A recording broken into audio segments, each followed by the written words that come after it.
Bonjour à tous, alors aujourd'hui je vais vous parler un peu des engrais, de mes observations depuis 2 ans.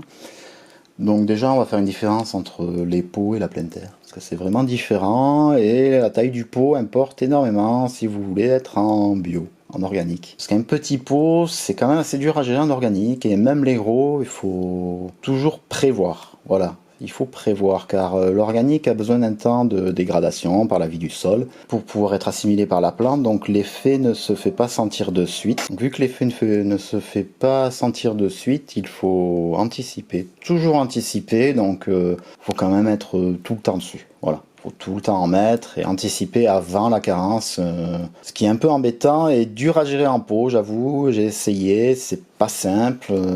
À côté de ça, en pleine terre, par contre, organique, pas de problème. L'organique est beaucoup plus simple à gérer. Et en ce qui concerne les engrais minéraux, ben, si vous avez un bon engrais minéral complet avec tous les oligo-éléments, ben, c'est vraiment pas mal, c'est ce que j'ai trouvé pour cette année. Et en pot, ben, ça pousse très fort. Vraiment, ça pousse très fort avec mon engraissage en foliaire à côté. C'est vraiment le combo gagnant. Que j'ai trouvé des engrais de la marque Compo en minéral qui me paraissent pas mal parce qu'il y a vraiment les oligo-éléments et j'utilise ça cette année en pot.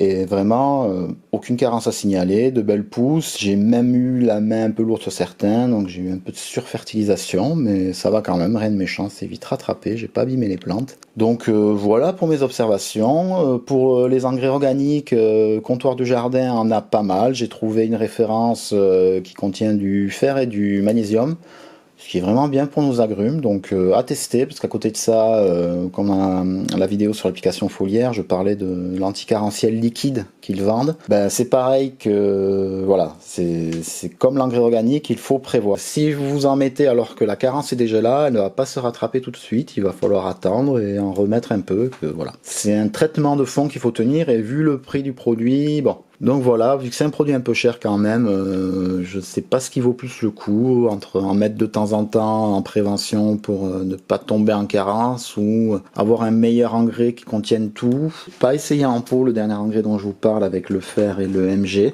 Mais je pense qu'il doit pas être mal. Pour la culture en pot, l'organique, c'est pas mal à partir de, je dirais à partir de 15-20 litres. Ça commence à être bien gérable. Voilà, parce qu'il faut quand même de la vie dans la terre, donc un certain volume de terre. Et quand on commence à passer après sur les gros pots, pots type poubelle à poignée de 30 à 50 litres, là voilà, l'organique est vraiment plus gérable, mais comme toujours, il faut anticiper. Donc en résumé, le minéral, c'est vraiment un bon coup de fouet. Si vous voulez former vos arbres rapidement avant de faire des fruits, c'est une bonne chose. Et l'organique fait pousser bien aussi, mais il faut anticiper, toujours anticiper. Donc c'est une habitude à prendre, c'est un peu déconcertant au début, mais voilà, il faut s'y faire. Et donc à vous de choisir. Le minéral est quand même plus simple et a un effet vraiment coup de fouet qui est satisfaisant pour le jardinier, bien sûr. Mais après, bon, pour les fruits, voilà, autant mettre de l'organique, c'est ce qu'on mange derrière quand même. Donc voilà, après, bon, chacun fait comme il veut, je ne juge pas, mais voilà mes observations pour le moment. Sur ce, je vous souhaite une bonne journée et à bientôt.